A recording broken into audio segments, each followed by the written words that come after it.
Well, that doesn't look right. Let's go to this one. Hello, everybody. Welcome to Torn Tuesday. It's your weekly dose of all things Tolkien, Lord of the Rings, movies, books, games, trading cards, whatever. I've got to figure out this technical jiggery pokery here. So Oh, let's just get there's this always show something. There's started with always something. Cliff. Cliff, introduce yourself to everybody. Hello there. Hi. It is time for me to actually say something on camera. Would you believe it? Um, it is delightful to see you all here. Welcome, all of our wonderful audience members, and welcome our broad viewership from around the world.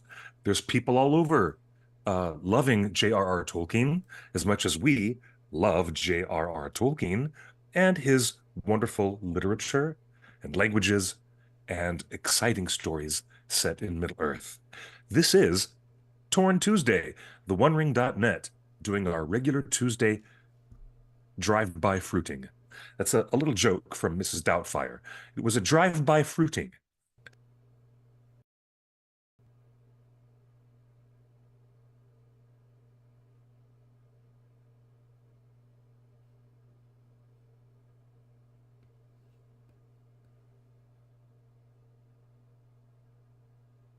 Did we just lose audio? I don't think anyone can hear Cliff anymore. I don't know what just happened. Hang on, folks. Let me fix this.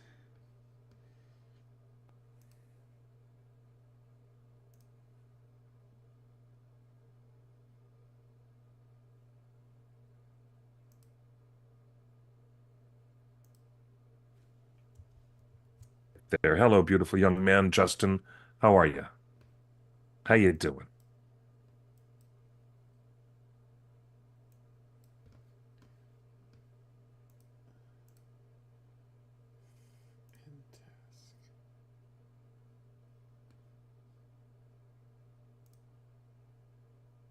Thanks for your patience.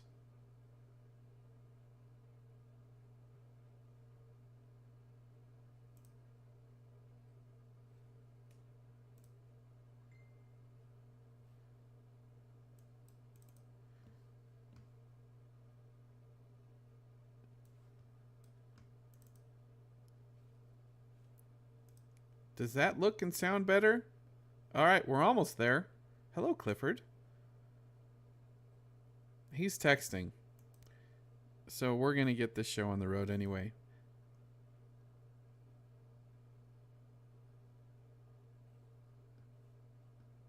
All right, here we go. No, that's not working.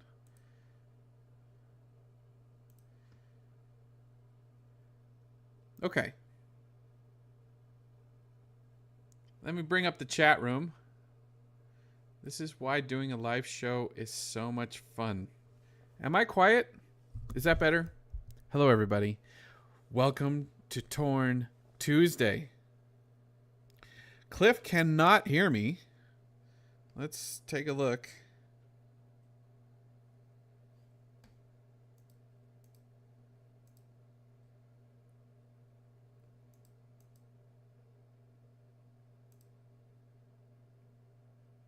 One second.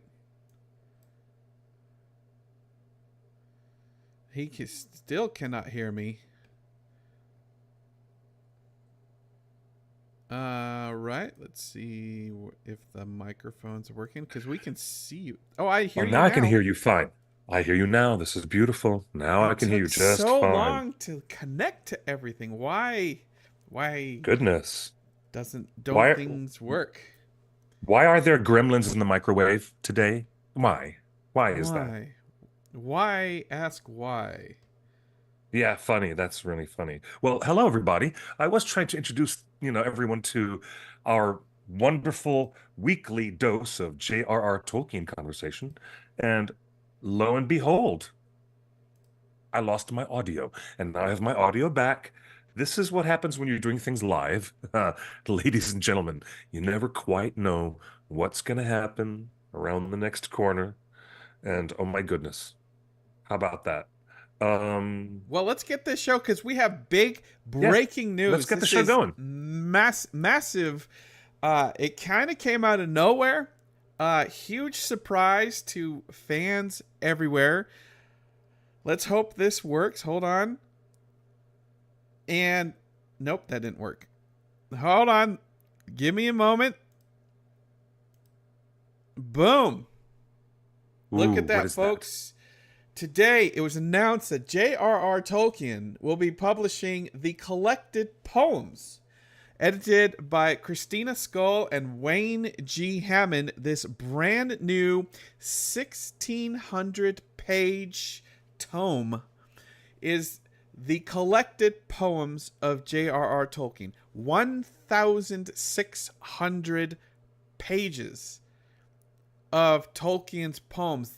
This has long been sought after by fans who are fans of Tolkien and who love his poetry.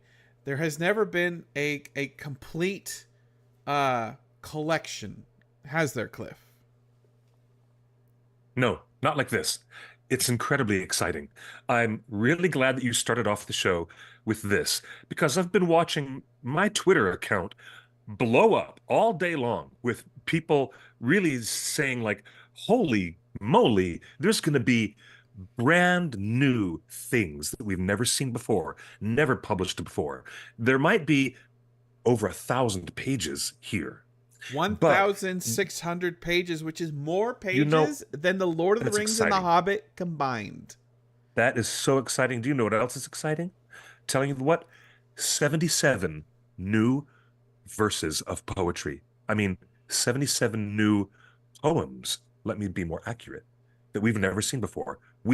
I myself, have absorbed every piece of poetry, from the Lays of Beleriand to the Adventures of Tom Bombadil and the Old Stone Troll and all the beautiful poems that are in the pages of The Lord of the Rings and The Hobbit. I know them all. There's 77 more that we have never seen, and it is really, really cool. I mean, very exciting. Um, combine this, combine this new announcement with the recent republished letters, the nice new collected edition that has even more of Tolkien's letters added in. And it is just an amazing time. It's an amazing time for us Tolkien fans to get our hands on these new books. And I'm just so thrilled. I'm so thrilled. I'm telling you, Our it's very friend exciting. over in the UK, Tim Bolton, retweeted this thoughts on Tolkien. Wayne Hammond and Christina Scull, the authors and editors of this, Mm, not the authors, the editors, have a new blog post. They say, the editors. our Oh, good. immediate task was to review scans of poems and suggest to Christopher Tolkien the best way to present them. It took months to organize and read these, more than 1,000 pages of varying difficulty, from almost illegible draft manuscripts in soft pencil to professional type scripts. And at the same time, we were obliged to work on a new edition of our J.R.R. Tolkien Companion and Guide, which had been commissioned at the same time April 2016 meeting. This occupied us until June the following year. In the beginning, Christopher had no thought of publishing his father's entire vast, complex poetic opus. Instead, he Mm. focused on what he called the early poems, which we interpreted as those composed mostly before the 1930s. Many of those were indeed not yet published, some not even recorded in our chronology. But we saw that there were also unpublished poems of note from later decades, as well as some which had been published but were now hard to find, and we knew that not a little of Tolkien's earlier poetry had evolved into later verse. For example, in his 1962 Adventures of Tom Bombadil.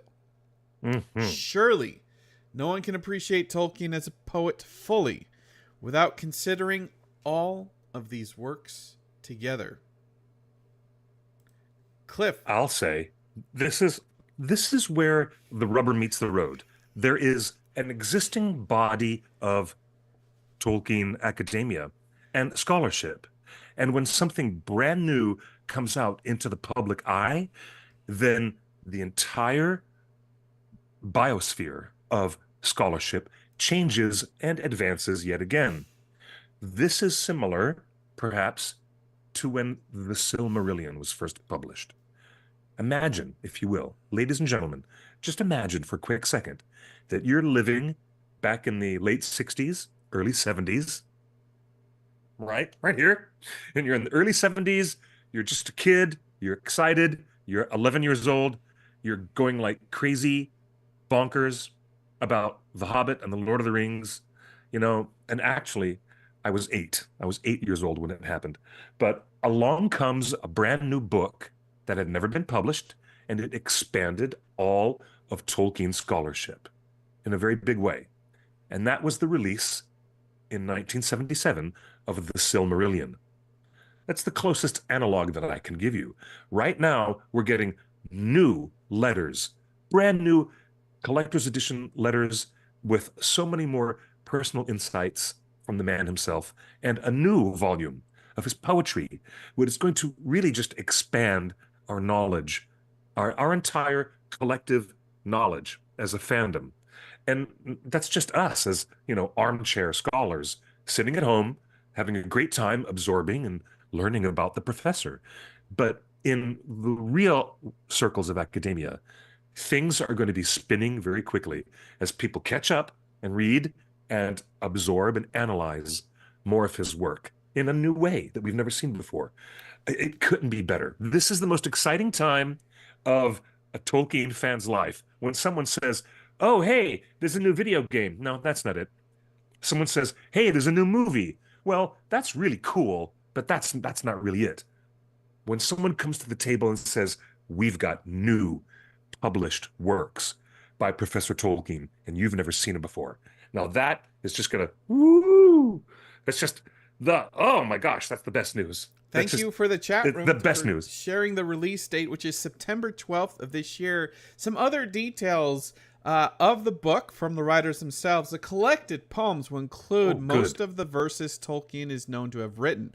And for most of these, multiple versions which show their evolution. There are at least 240 discrete poems presented in 195 entries and 5 appendices.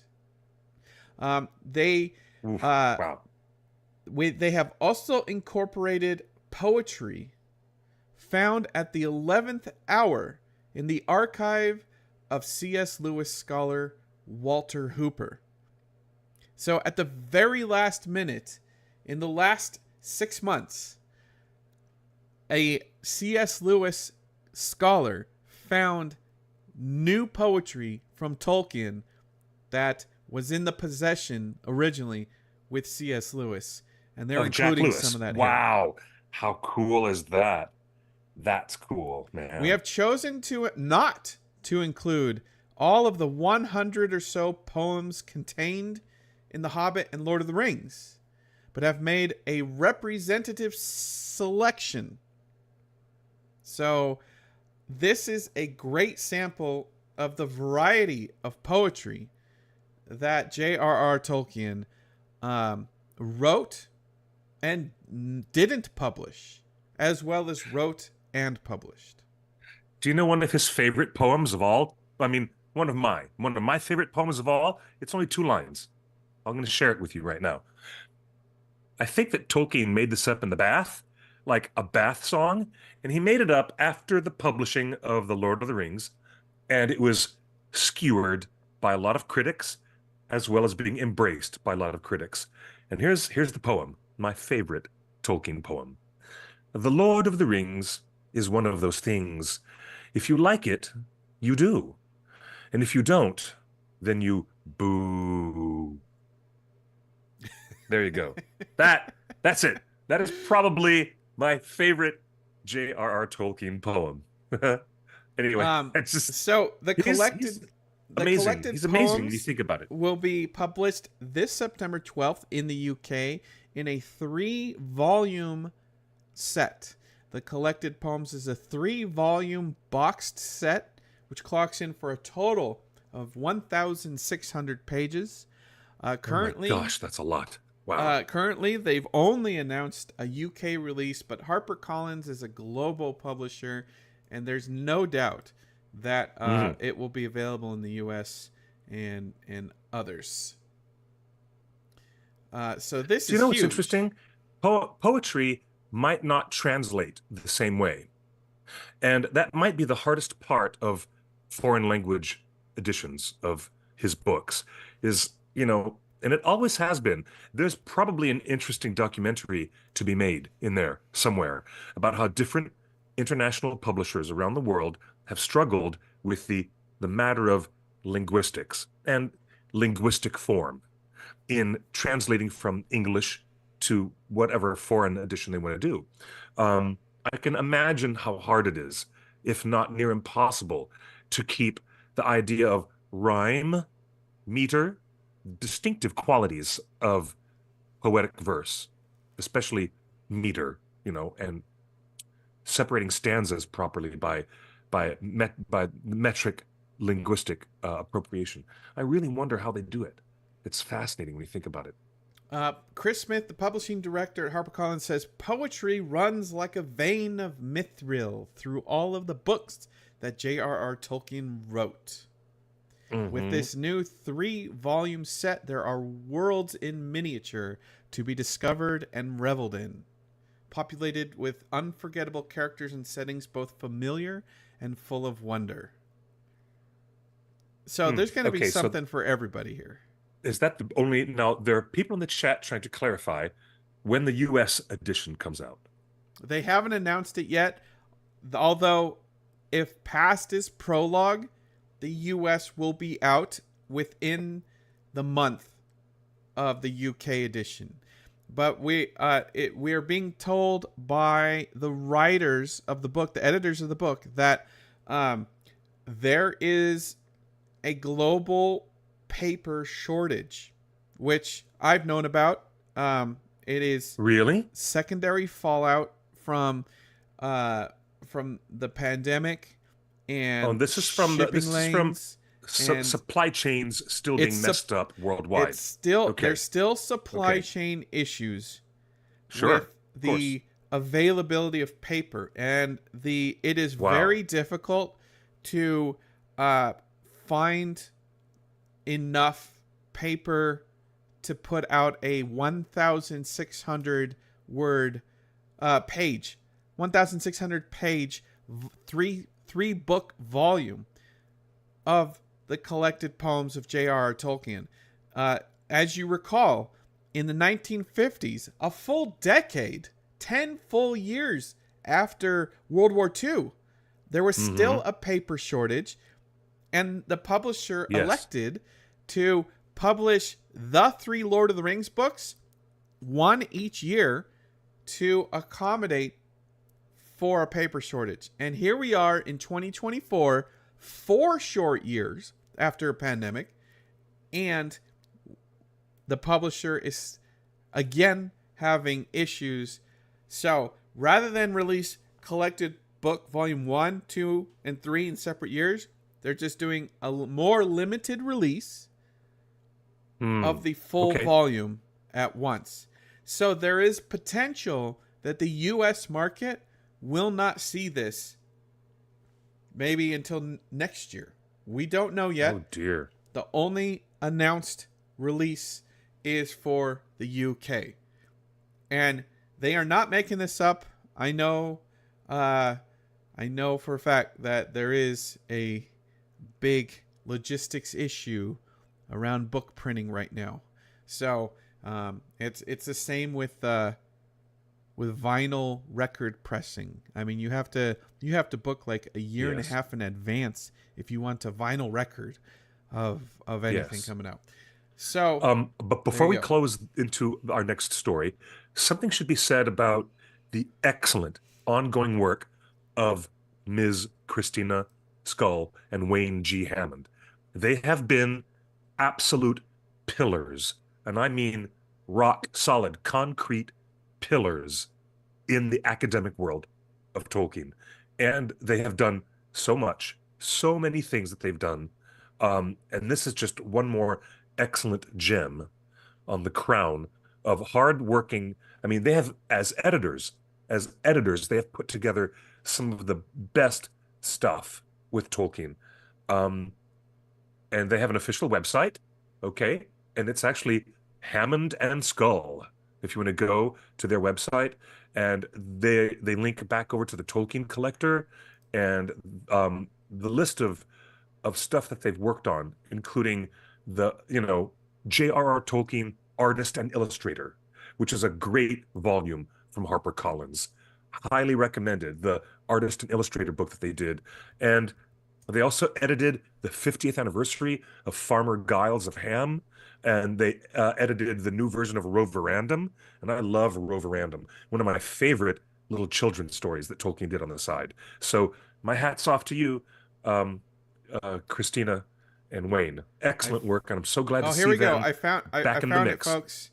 I found it, folks. Yeah. Here it is. The official Amazon pre-order page is up. You have to go to amazon.co.uk and Okay. search for the collected poems of J.R.R. Tolkien, exactly as you see it on screen. That is only available on amazon.co.uk. It says you can pre-order it for £90, which is Oh probably dear. about $90 because inflation and everything else. I think the dollar and the pound is close to similar. Um, Fastest delivery is mid-September. You can pre-order it now in Hardcover hardcover pre-order. Yeah, there it is. or Hardcover for £90. That's it. or Kindle edition for half that price, 45. So that's kind of a Hmm. deal. $90 for a 3-book, 3-volume slipcase cover, hardcover for 90 pounds. That is cheaper than last year's huge new letters of J.R.R. Tolkien. No, it was a Hobbit re-release slipcover. That was nearly Yeah, 150 pounds. So that's right. there you go. We fully expect this to be out and available in the US, but because of the global paper shortage, it might not be this year. We don't know. I can't imagine that they don't find a way to get it out in US stores in time for It's Christmas. okay. Now, about the contents, I'm going to read a little bit to our audience. It says the earliest work in this collection, written for his beloved, is dated to the year 1910. So he must have written this for Edith. When Tolkien was only 18, more poems would follow during his years at Oxford, some of them very elaborate and eccentric. Ooh, that sounds really good. I'm sold. I'm already sold. Um, those he composed during the First World War, in which he served in France, tend to be concerned not with trenches and battle, but with life, loss, faith, and friendship, his longing for England, and the wife he left behind. Beginning in 1914, elements of his legendarium, quote, the Silmarillion, began to appear, and the matter of Middle-earth would inspire much of Tolkien's verse for the rest of his life. Absolutely exciting. I'm over the moon with excitement. This is really, really cool. Cliff, Um, is there any known published work of J.R.R. Tolkien where he uses the classic literary trope, roses are red, violets are blue? no, but there is a famous poem or a song, and it's the song that Frodo sings when he's dancing on the table at the Prancing Pony Inn in the village of Bree. And it is J.R.R. Tolkien doing a spoof of Hey Diddle Diddle, the cat and the fiddle, the cow jumped over the moon. And everybody knows that. It's a famous, Mother Goose nursery rhyme. And everybody knows it, but the actual Lord of the Rings, J.R.R. Tolkien version is far more entertaining, and it kind of goes off the rails. But we never got to see that in the movie. Whenever somebody was drunk and dancing on the tabletop, it was usually Meriadoc or Peregrine, one of those hobbits.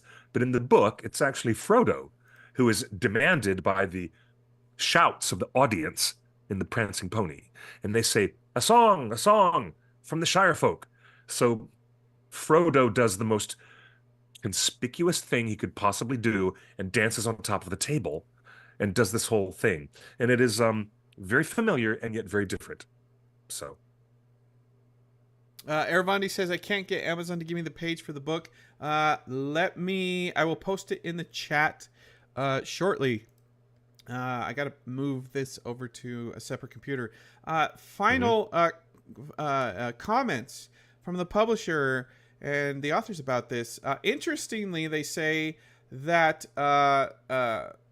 collectively, Tolkien has collectively sold more than 150 million copies worldwide. yeah.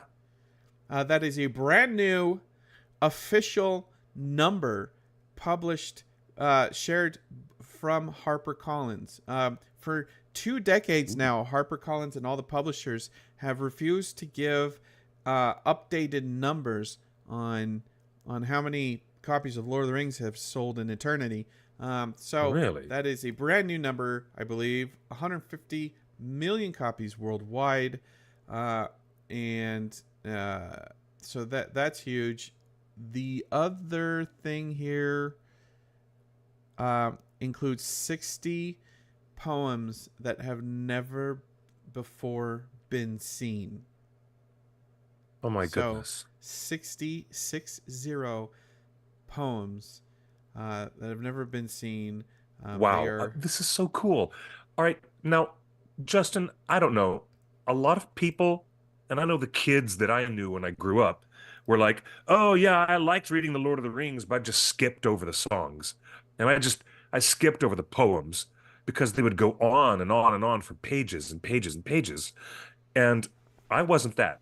I was not that kid.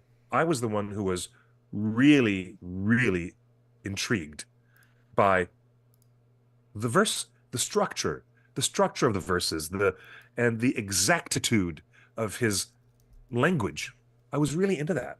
So, I don't know about you, but were you that kind of kid when you were reading The Hobbit? You just skip over the poems and songs? Justin, tell us true. Reading? What did you do? Yeah. Reading? Are you kidding me? We're asking too much of you now. We're just really asking way too much. Nothing sounds more boring than poems that don't even have a narrative structure. Oh, you're so silly. Stop it. You know what's funny? I don't know. I was that kid who wrote poems based upon anything he was deeply fascinated by. And right after reading The Lord of the Rings, I picked up Frank Herbert, Dune. See my Bene Gesserit t-shirt? It's awesome. So I'm guilty as charged of being that high school kid who was sitting in the gymnasium class, and I was just sitting there furiously writing this epic poem about sandworms on Arrakis and Shai Hulud and the Fremen and all that stuff. I mean, I'm guilty as charged. So I'm really excited to see something like this that's underneath the $100 price point as a massive, like really comprehensive collection of Tolkien's poetry. I'm excited, very excited about that. And everybody Really cool. should be. Again, the collected poems of J.R. Tolkien releases this September and has been in the works since 2016, and it will clock in at 1,600 pages for a low price of £45 for the digital version on Kindle. Cliff, speaking of Dune, that's a big collection. Can we talk about Dune yet? Let me ask the chat room. Can we talk about Dune too, or are people still conscious of spoilers? Because I feel like it's been a couple of weeks.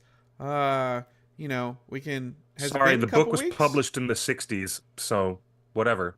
Well, and Tolkien hated Dune. We already talked about that. Yeah, he did. It was published in '65. So what are you all complaining about? And there are letters from Tolkien. But I personally loved Dune 2. I feel like in all of the interviews, and there's so many behind the scenes interviews and podcasts and videos. There's like a plethora of, you just go to YouTube and a podcast app and go to Twitter. There's so many marketing videos from the country of Jordan where they shot all the desert scenes to IMAX did a behind the scenes, to Dolby Vision did a behind the scenes video. There's so many wonderful interviews with the entire cast. We can talk about the cast in a second. But importantly to this audience, I feel like Denis Villeneuve has done a wonderful job framing his movie in the context of the books and saying that this movie is not totally faithful to the letter of the page of the books, but we've tried to create new scenes and new dialogue that communicates the overall themes of the book.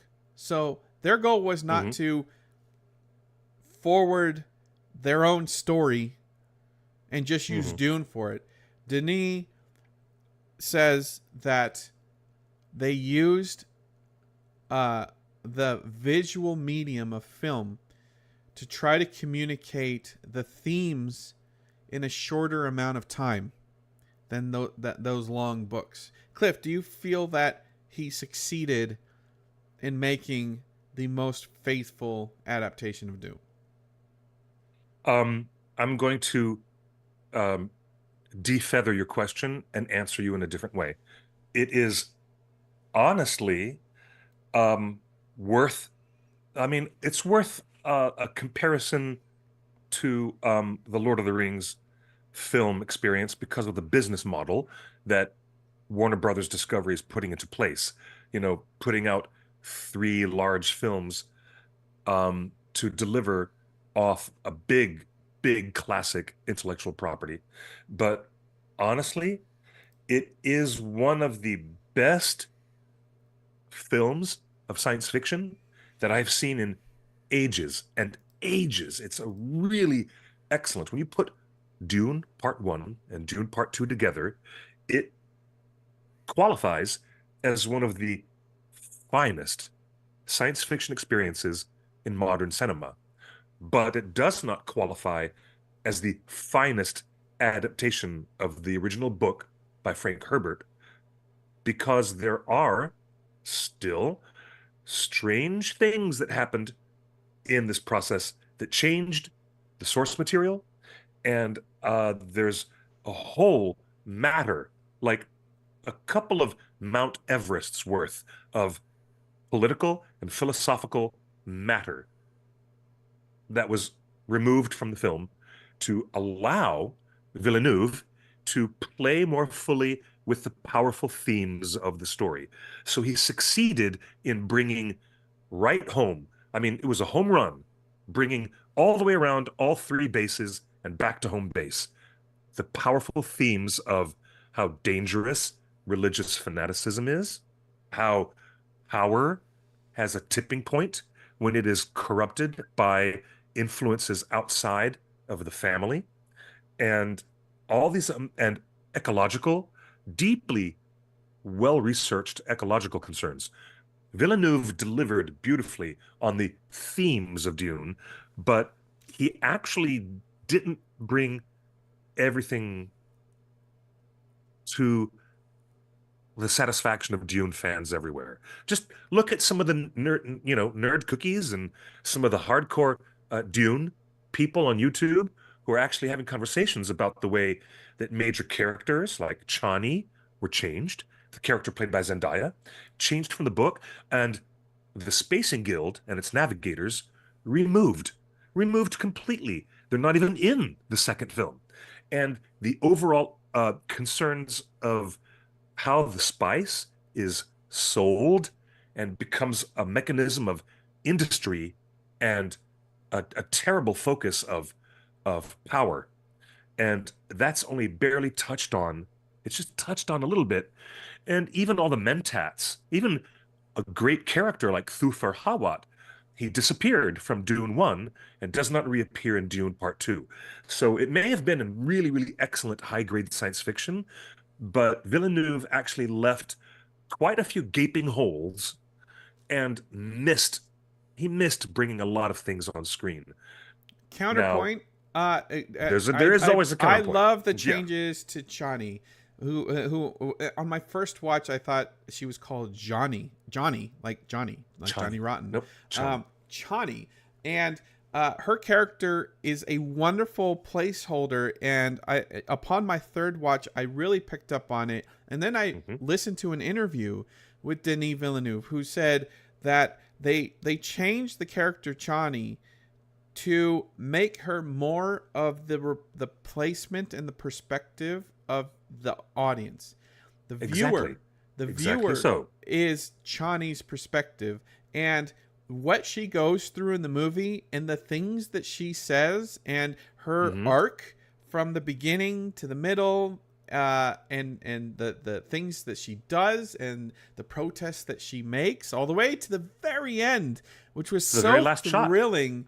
And I thought that was wonderfully done. And it does set you up. It sets her up as the placeholder for the audience. We are experiencing this story of Paul Atreides kind of from her perspective. And it's an honest perspective that is just common. We're as a casual viewer, we're not caught up in the religious overtones of this guy. We're just watching a good movie.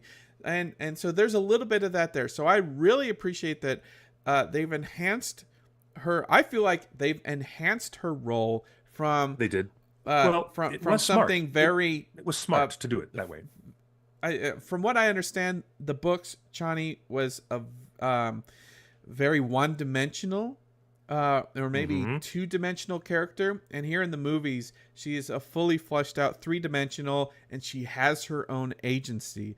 And I feel like everything I've read, and let me be clear, the fact that the director and the writers are explaining this during the week that the movie has come out is doing wonders for how I process this movie.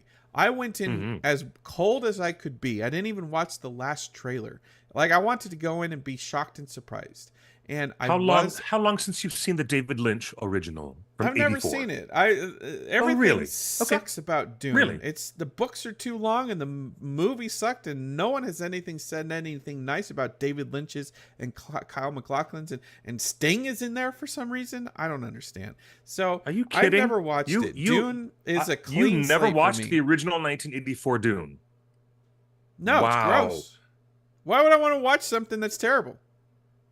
It's not terrible. It is not terrible. It is a guilty pleasure. Why would you watch? Oh, that's coded language. I know it's terrible, but I had a lot of time. Okay. Yeah. Well, your Michael Bay Transformers movie that you're so fond of, they're now you're doing personal attacks, and that's fine. Guilty pleasure. No. Then I will accept it. I will accept Transformers. Bayformers are my guilty pleasure, and I will defend those movies to the end of days. And I will allow you. I will defend David I am Lynch's not Dune criticizing and the you loving Dune. All-star cast. The all-star cast in that movie, the music, the on-location sets, the size and scope. You're never going to convince me, but I will never criticize you for liking that movie. I will say this, you though. You can be your own fan of that. An acquired taste. The 84 Dune is an acquired taste. That's another coded phrase, isn't it? It is not coded. Now, you guys, look. Hey, there are some movies. Is the new movies better than his? What? No. Denis Villeneuve's adaptations are better, and they're better at different levels, but they don't hit all the levels of satisfaction. I mean, I had a great deal of satisfaction watching this creepy, ugly creature floating in this glass box. It was a second stage guild navigator, and it was so grotesque and whack. And you're like, whoa, David Lynch is introducing his classic elements of body horror into a science fiction, ecological, and political classic story. And it was a heady mix, heady stuff. And I have to admit, I'm one of those folks who loved it. You want to admit something? I'll admit something to you, okay? When my dad took me to the theater in 84, they were handing out these beautiful glossy sheets of paper. They were printed by the distributor of the original film. And what was it? It was a glossary with definitions of people, places, and things that were all in the world of Dune, trying to explain what the different planets were, and what was a Shai Hulud, what was a Mentat, what does this word mean? Bene Gesserit? What does that word mean? Dom Jabbar? Oh, it's the poison needle you've got at your neck. You know, it was, in fact, they knew that the movie was so academically high strung. I mean, because David Lynch had shoved everything into that movie and the kitchen sink, that they had to release the film with a beautiful glossary, a piece of paper that explained all the characters and terms to you while you were sitting in the theater waiting to watch. And you know what? That would be the ultimate collector's item if I had only held on to that when I was a kid. I wish I'd held on to that. You know that Denis Villeneuve did a better job because Warner Brothers was not required to distribute a definition, a list of terms and definitions to all the audience. So at least Villeneuve got that. He got it to the point where it's much more digestible for all of us. That's for sure. I'll give him that for sure. That's fair. Well, look, these movies are Funny. to be seen on the big screen. Dune 2 Oh, is a on wonderful the biggest screen you can. And Denis, this movie is a Warner Brothers movie, which puts Denis in the Warner Brothers family. So, Cliff, after seeing Dune, would you like to see Denis Villeneuve enter Middle Earth? Yes, I would love for Villeneuve to walk into Middle Earth if he wants to. Um, I think that he would probably, because of his style and because of his use of atmospherics and his sense of scale, it might be appropriate to give Villeneuve something to do in Middle Earth. Um, that could be, I don't know, maybe Baron and Luthien, maybe something unexpectedly romantic that also has large beasts and large incidental moments, as well as very intimate romance as the ultimate love story. I don't know. To respond to You the know, chat, he's I like David Lynch. maybe. My favorite David Lynch. I love Eraserhead. I love those episodes of Twin Peaks season 3 that are just way out there. The black and white episodes. I Are you a love fan of Blue Velvet? crazy. Oh yeah, I love Oh, crazy did you Lynch. notice the homage to David Lynch that was in Dune Part 2? Did you notice it? No, what? There's a certain character lying dead on the sand at the end of the film, and the bugs are crawling over the side of his head, and the bugs start going into his ear. And there's a tight close up of the ear and the bugs going into his ear. And that is a very specific tip of the hat to Blue Velvet. Remember? Oh, now I get it. Yes. Yeah, that was Yeah, good. Good. it's a good, tip of the hat to good Blue call. Velvet. Well, Yeah, very I good. like Dune. I think if Warner Brothers cannot get Peter Jackson to take over the Lord of the Rings franchise, because they are going to make more movies, I would be happy with Denis Villeneuve, even if he doesn't direct. If he wants to be the kind of executive producer, the overseer, I have the trust. This is an interesting segue. Someone in the chat room said that the Dune 1984 movie, David Lynch's Dune, is a cult classic and it's an acquired taste, but in no way is it a great all-timer movie. And to that end, Okay. someone in the You're chat so room mean. compared it to the old animated Lord of the Rings and Rankin Bass Hobbit movies. They are a cherished part of that era's childhood, but I have not seen any youth of the last 20 years embrace those old cartoons like we did. Okay, it's a cult classic. It's an acquired taste, but we have new information. And Cliff, I'm wondering if you knew about this. What? That the animated Hobbit that you all love, with all the wonderful songs,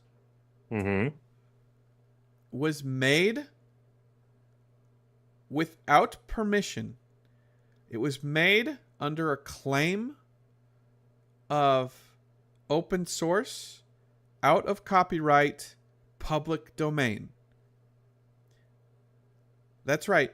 The Hobbit movie, the Hobbit cartoon, was made under public domain and had no official affiliation with the publishers, with the Tolkien estate, with the Saul Zaentz company, with anybody when it was released. And we have a clip. Let me play the clip. I'm in adapting two works of J.R.R. Tolkien, The Hobbit and The Return of the King. What attracted you to they're great properties, Tolkien's obviously. works? Were those books that you had? Yeah, sure. Yes, yeah. yes. I love the Tolkien work, and most of the books were under copyright. We approached the copyright holders, and they wouldn't let us touch anything until I pointed out that two of them were in the public domain in the United States, and the only other ones we were seeking for the other two, and they said, no, you can't do that, and you can't even use the public domain works. But of course we could legally. It was right. So we did The Hobbit, which won a Peabody Award, and that's a good film. We tried to do Return of the King. We did it, but it is an awful lot to put into it. I think Jackson is having the same problem in the films. You know, you can't deviate from these books, or somebody will wait on the street for you. And to put all that material into a film is very, very difficult. And we found that not with The Hobbit. The Hobbit worked because it's a simpler story. But The Return of the King, we had to summarize what had happened before and put it all together in 2 hours. It's not a very good film. Why did you, just out of curiosity, go straight to The Return of the King instead of parts 1 and 2 of that trilogy, the Lord of the Rings trilogy? I didn't know that we could handle it. I didn't know the audience would sit still for it. I was wrong. Okay. Let's take some questions. Fascinating comments there from Arthur Rankin Jr., the Rankin in Rankin Bass. Here's a guy who's head of the studio, of the animation studio, Rankin Bass. They have these huge successes through the 1960s and 70s, Rudolph the Red-Nosed Reindeer, all those classic stop motion cartoon, stop motion Christmas classics that everybody grows up with and they still play on TV every Christmas. He went and tried to get the license. They told him no. They told him no. Mm-hmm. And he said, and he told them to their face, well, it's public domain, just so you know. And they said, kick sand, there's no way. And he knew the law. And he just went ahead and did it anyways. Cliff, have you ever heard that clip? I have not. Where did you find it? I've never heard that before. It's on YouTube. Obviously it's an old video interview from around 2003, 2002 when Peter Jackson's movie was coming out. And all of your research doing the People's Guide to J.R. Tolkien and the movie Ringers, Lord of the Fans, documenting 50 years of fandom. Did you ever come across that story that The Hobbit was made in spite of everything? No, I had not heard that. Tolkien Collector's Guide, it's really, really good to have you here. In the chat is very useful information. They did license The Hobbit prior to release, though. It really wasn't in the public domain. You know what? I would like to find out exactly what that meant. Maybe there was something similar to the copyright loophole that was exploited by Ace. And Ace paperback books, as we talked about last week, were busy making a special paperback edition of The Lord of the Rings, the first one that had been printed stateside. And it was because they exploited some kind of a weird loophole in the copyright law that might be related to that. I think this is worth further research. Justin, I will research more of this. Here's what I will say about this. First off, well, I actually have on my shelf the history of Rankin and Bass that was put together by our friend Rick Goldschmidt. I have that copy within arm's reach. While you talk on your sentence, I'm going to grab the book the compendium, and I'm going to read the historical notes about the production of The Hobbit by Rankin and Bass. All right, while he's doing that, let me play the clip again and pause it through. All You were right. sort of ahead of your time in adapting two works of J.R.R. Tolkien, The Hobbit and The Return of the King. What attracted you to They're great properties, Tolkien's obviously. works? Were those books that you had? Yeah, sure. Yes, yeah. yes. I love the Tolkien work, and most of the books were under copyright. We approached the copyright holders, and they wouldn't let us touch anything until I pointed out that two of them were in the public domain in the United States, and the only other ones we were seeking for the other two, and they said, no, you can't do that, and you can't even use the public domain works. But, of course, we could. Legally, it was right. So we did The Hobbit. So what I will say to that is, if you recall, The Hobbit was never shown in theaters.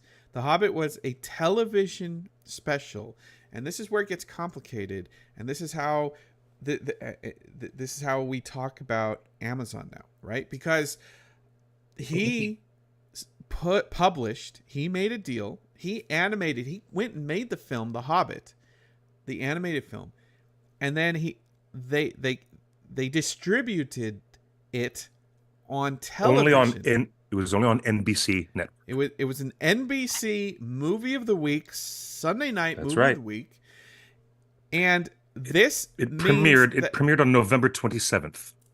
November 27th. So it was the Thanksgiving holiday special. Yep. And yes, it was. And this is where the copyright gets kind of wonky and public domain, because as we famously know, or infamously know, that Tolkien sold the film rights to Saul Zaentz. And that's what Peter Jackson and Warner Brothers have made all those movies about and everything like that with those rights. And those were in perpetuity, whatever. But excluded from those Saul Zaentz rights that Tolkien himself sold was television.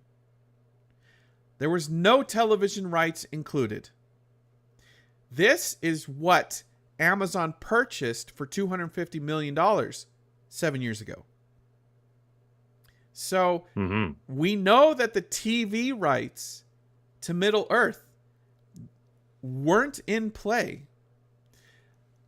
in 1977 when this cartoon came out. Secondly, so there's a loophole that he's probably exploiting there.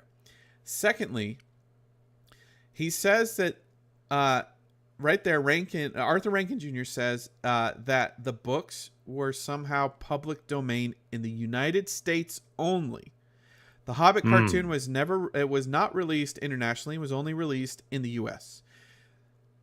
I believe there's a kernel of truth to that, and I think it's because of a loophole around the bootleg copies that were distributed, both the hardcovers and the soft covers that Cliff was talking about earlier. Remember, we've done shows. Ace Publications. Yeah, we've done shows about the history of bootleg publications of the Lord of the Rings, and how fans themselves, we were just talking about this in the Letters with J.R. Tolkien, the fans themselves ratted out the American bootleggers. The fans were sending letters to Tolkien saying, hey, yes, there's a bunch of guys bootlegging your books over here. You should do something about it. Well, Tolkien did do something about it and credits the fans for bringing it to his awareness, because he wasn't focused on the American market, and he never visited America in his lifetime.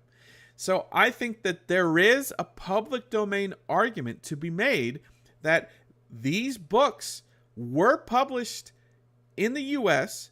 in legit bookstores and campuses nationwide for 6 months to a year before the official ones came out. And that might have triggered a public domain thing.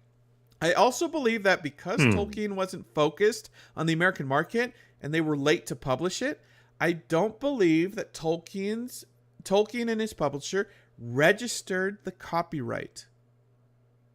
You know what? It might have been an administrative oversight. Justin, you might be onto something. A simple administrative oversight. Now, for just a quick moment, I will draw your attention to The Enchanted World of Rankin and Bass, which is written and edited by Rick Goldschmidt, right? You guys can see this beautiful cover. Now, here's a quick bit.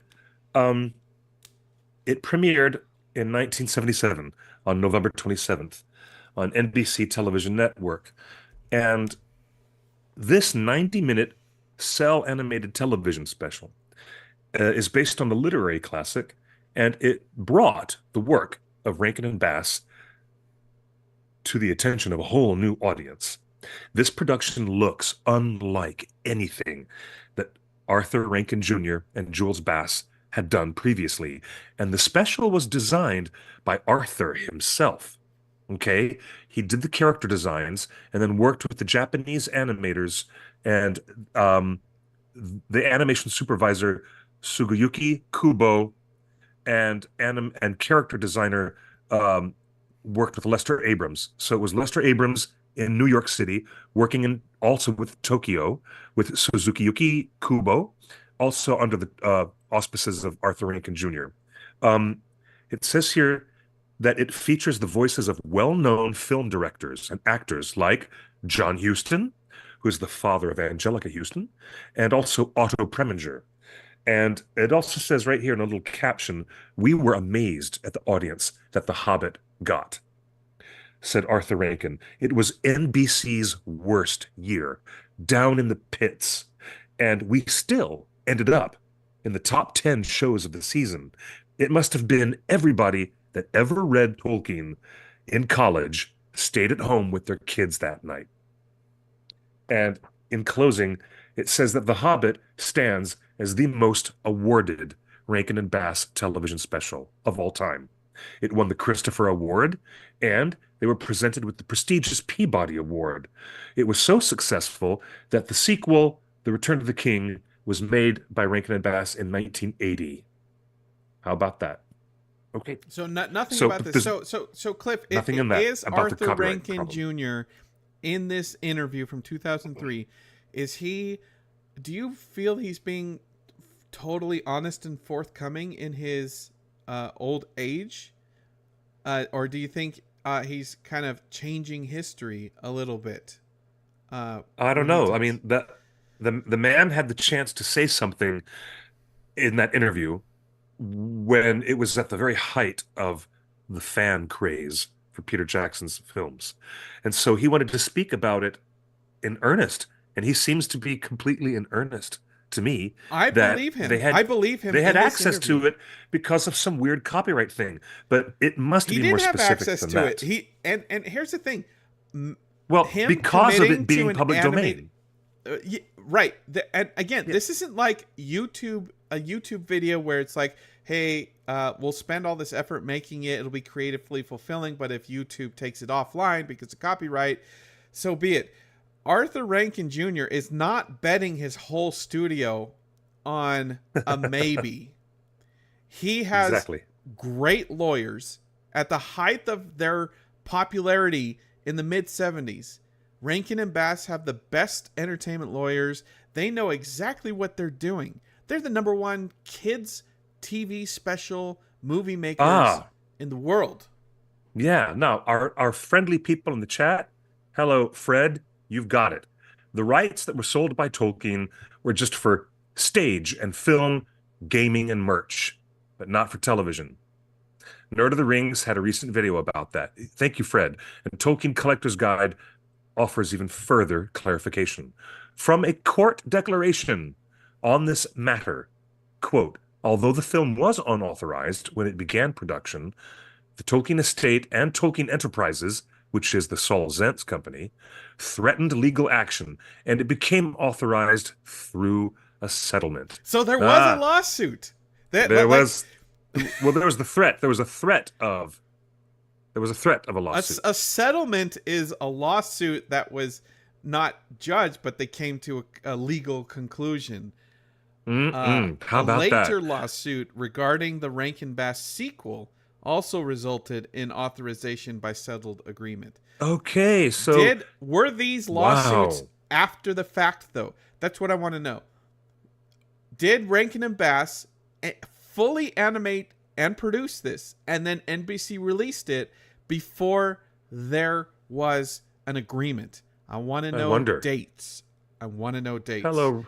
And I appreciate hello. Tolkien Guide is in our chat room giving us all the official information. We were just showing fantastic. Their It's great to have website it. on the show earlier when we were talking about the brand new collected poems.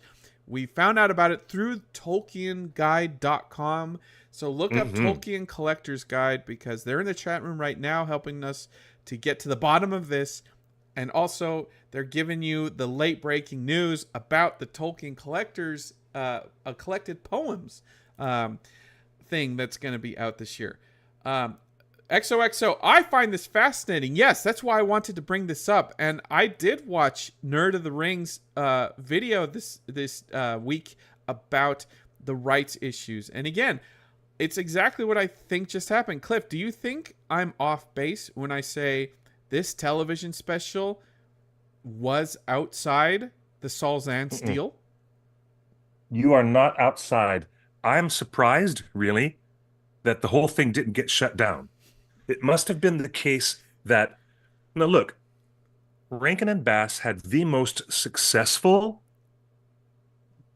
show on American television that has been repeated over and over and over more times than anything has ever been repeated and shown on television. And that's Rudolph the Red-Nosed Reindeer from 1961. So in between 1961 and the creation of their production house up to 1977, they had all of that time to become a huge presence in the American television landscape. They were the biggest name on the block. And you know what? It got so good that they even went to Peter S. Beagle, and he agreed, yes, you guys can make The Last Unicorn, and we'll work on it together. So this actually happened. They were legit. So I got a funny feeling that it was their pedigree that allowed for them to start the production, and then they just sought a settlement. Instead of shutting the whole thing down, the Tolkien estate realized we should let them finish the Hobbit film. I don't know it. about that. Like, he literally says that he went to the rights holders and said, hey, And I they want to said do no. this. And they said no. And he's like, well, I'm going to do it anyway because of public domain. Like, the dude, he is totally believable in this video, Cliff. Arthur Rankin Jr. is the one man in the entire world that would know the actual thing that would happen, because it was his studio and he was negotiating the rights, and he's the one that greenlit and bet his whole company on The Hobbit. And they ended up winning a Peabody and being the most successful children's program of the year. He bet it all, and he won on public domain. That is amazing to me. Tolkien Collector's Guide says that the court exhibit is under seal, but it was dated October 6th, 1977 for The Hobbit. And that would be just 7 weeks before air date. That would be 7 weeks before air date. And they had the settlement in court of, oh my gosh, less than 2 months before they were going to actually broadcast on NBC. Wow. Cliff, how long does it take to animate a feature-length movie? Well, given techniques today, if you're doing CG animation, it's different from doing hand-drawn. Don't complicate I would the say question. in between, how long did The Hobbit take to animate? I predict today that animated films take an average of 5 to 6 years from beginning to release date. That's about a 5 to 6 year process. And it was same back then. So, but for a TV special like this, it was probably 3 years. It was probably 3-year animation. I wonder if there's any legal reason that Rankin and Bass decided to animate in Japan versus doing their classic stop motion animation that they were famous for throughout the 60s and 70s. They made their bones with stop motion. Why did they suddenly go to Japan to animate The Hobbit? Justin, all of their television specials that were stop motion were animated in Japan by Japanese animators at the Topcraft studio.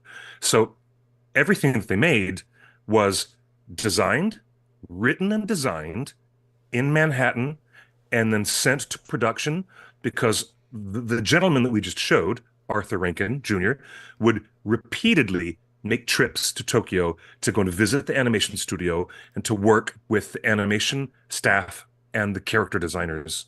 So and it was all made in Japan through an American lens.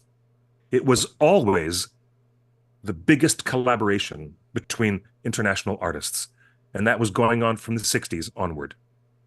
Yes. So here is a guy, Arthur Rankin Jr., who is at the height of his career. He's had 15 years of #1 hits. He is Mr. Christmas to generations of children still. He has a ton of political power in Hollywood. He can greenlight anything he wants. He's made a ton of money. He has a great legal team. And they still won't give him the Lord of the Rings rights? I'm going to fix my light. What, who's Mr. Christmas? What? Arthur Rankin. Like Arthur? No, wait. Well, he because, this is a studio boss that was top of his game. How do they say no to him? He was. They had won Emmy Awards. They had the attention of every child in America with their holiday specials. They did. So I don't know. I mean, it was pretty ballsy to go ahead and say, this is public domain. We're going to start working on this project and we're going to do it anyways. That's really brave. And they know it already. Here's the thing. Really He's told them in advance, we're going to work on this anyways. It's like this wasn't like a sudden thing. So incredible chutzpah.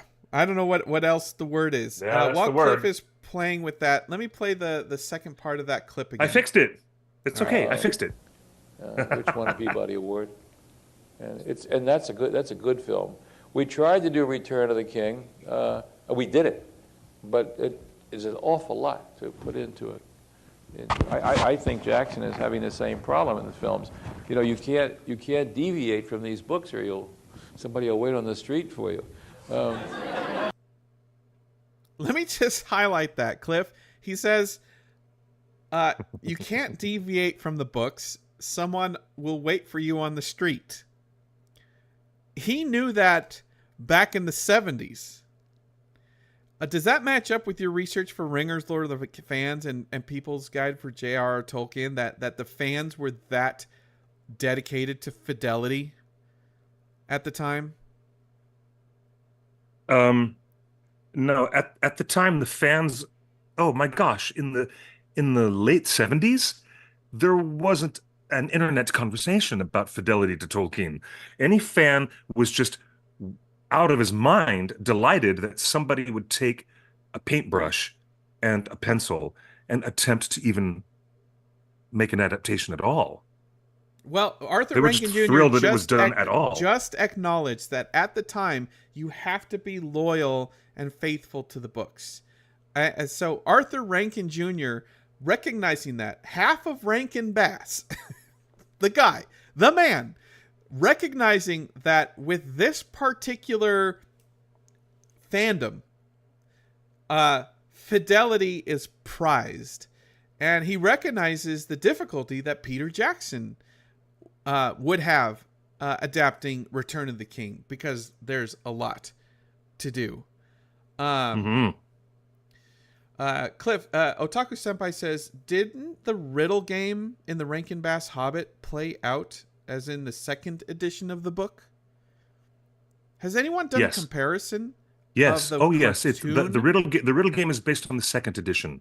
The riddle game presented in the Rankin and Bass 1977 telefilm is definitely based on the later reworked edition that Tolkien did. Yes, it's true. What's Peter Jackson's version based on? Also, the second edition. Okay. In the first edition, Gollum actually offers the ring to Bilbo, and some crazy thing, because it hadn't been quite thought out by Tolkien what the ring meant and its import. So that's why it was like that. Cliff, respond to this. Tolkien Guide says, seems pretty clear that Arthur Rankin was about to find out he couldn't release the movie he had just spent years making, and thus the settlement. Yeah, I guess they were kind of pushed into a corner. With only 7 weeks to the release date, they had to settle. Otherwise, and I'm sure that NBC, the network, came swooping in and said, "Okay, Arthur and Jules, we're going to help you settle this, so we can go ahead with our planned broadcast date." Isn't that strange? And again, that agreement was very last minute. We're talking a month before release. They were probably already advertising it. So. Yep. It's incredible. Daisy Kim says, I never liked the animations. Made Bilbo and the dwarves too goofy looking. You know what, Daisy Kim? I'm with you. I'm sorry, but I was not born when those cartoons came out. So every time I watched the old animated Hobbit and Lord of the Rings, it was through a lens of, this is my parents' old cartoons. It was like when I went to Grandma's house and they told me to go play with toys and all she had was Lincoln Logs. What am I supposed to do with Lincoln Logs? Right? That's how I feel about the old Rankin Bass cartoon. Like, go watch cartoons. You know what? Here, put this on. I don't know what to tell you, but when these old Rankin Bass specials came on the air, they had an audience the size of the Super Bowl. One year they had 55% of the nationwide audience. The next year, when they did Rudolph again, 65% of the entire nationwide Nielsen audience. That's as much as the Super Bowl, dude. Are you kidding? They had so much success with their early holiday specials, and every time they reran year after year, they were in the 55, 60% audience capture category. All of them, year after year. And that didn't diminish throughout the 60s. It just didn't change. That's how much they dominated television airwaves. So, well, when you only have three channels to watch, of course everybody's going to tune in. There was only 3 channels, Clifford. Didn't have a lot of options, and there was no VHS or Betamax or DVDs or laser discs or VCDs in 77. Right. You got 3 channels. It was a different time. It was another world, another time, in the age of wonder. To put a button on this, Arthur Rankin Jr. in this wonderful interview, Unearthed from 2003, corrects the record and confirms that he went and made The Hobbit under public domain. The strength of that decision. That is so brave. Yeah, I have to say. I mean, that gives me some perspective that I never had before on these guys trying their best in the early 70s to make some magic happen. And it was because in the late 60s and early 70s, the American counterculture had embraced J.R.R. Tolkien to such a massive degree. It was just the most, here's my bad grammar for you. It was the mostest, biggest thing in popular culture. And there was no internet, no social media. It was just the popularity of the books. You know what I'm saying? Award-winning, Peabody Award-winning animated Hobbit. And the fans were publishing their little fanzines. Remember when we talked about Dick Plotz last week? May he rest in peace. This is the time when the fans were, in the late 60s, early 70s, publishing their own fanzines off of a mimeograph out of their garage. And everybody was talking about these TV films. Everyone was talking about it. It was wild. So groovy. And my final thing, and I really appreciate that Arthur Rankin Jr. just said, acknowledging that you cannot deviate from the books because there will be a fan on the street ready to knife you. Waiting for you. There'll be a fan out on the street waiting for you with a Molotov cocktail and a lighter. So Arthur Rankin Jr. recognizing that in 75, Peter Jackson recognizing that in 2001, And Yeah. Philippa Boyens just 2 weeks ago, recognizing that in her interview with Nerd of the Rings, where the writers of the new War of the Rohirrim film coming out in December basically said, we have to stay true to what's in the pages. There's a lot of space to fill in because of the story that they're telling is that of Helm, Hammerhand, and the founding of Rohan and all that stuff. Not founding of Rohan, but and the building of all of the myth of the Shield Maiden. So they recognize that, fans are looking for fidelity. And you have to acknowledge it. You have to be upfront with it. And I appreciate that Peter Jackson is. I appreciate that Philippa Boyens already is, a year before her movie comes out. And I appreciate that Denis Villeneuve recognizes that, hey, I'm changing things for the book. Here's why. But we hope we captured the essence of the myth that Frank Herbert wrote. And I'm telling you, this stuff goes a long way to preparing the fans for these adaptations. So that's true. It's wonderful to hear echoes of Peter Jackson inside statements from Rankin, Arthur Rankin Jr. of Rankin Bass. I appreciate our friends in the chat, Mac Juice, saying didn't need the TV rights is not the same as public domain. It seems that Arthur Rankin was speaking informally and carelessly. Yeah, maybe he just thought it was I'm telling you, easier to explain that way. I get it. I'm telling you, this guy had the biggest animation studio. He was beloved. He was making a ton of money. When 60 million people are watching every single one of your specials, Arthur Rankin was not a dum-dum. He was not innocent. And he was clearly informed.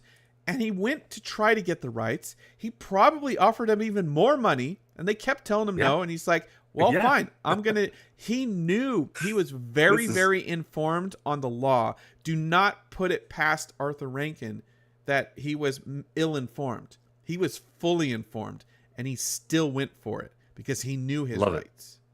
Yep, I dig this. I really appreciate you finding this and bringing this to light because I didn't even know this. I'm fascinated. It's really fascinating. And it That's was cool. Genius. It was genius of Arthur Rankin to spend 3 years animating The Hobbit on a public domain and then going to only television networks. He did not try to put it in theaters. He did not try for a theatrical distribution, which would have complicated things with the Saul-Zaentz rights. He purposely went to television. They had a previous track record of successfully releasing children's matinee films like Mad Monster Party and other things that they did not broadcast on television. They did release them theatrically. So Arthur did have experience doing that. He had experience on both television and theatrical. Yep. He purposely went to NBC because he knew that the TV rights were still withheld. He knew that there were no TV rights in the U.S. There were no TV rights that he exploited. And nobody held those TV rights until 7 years ago when Amazon plunked down $250 million. Speaking of Japanese animation, Cliff, I will give you your Miyazaki minute because, folks, Miyazaki has won his second Oscar this weekend. How do you feel, Cliff?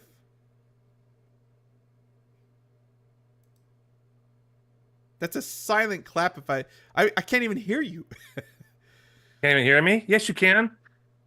I'm not on mute. I'm telling you what. Okay.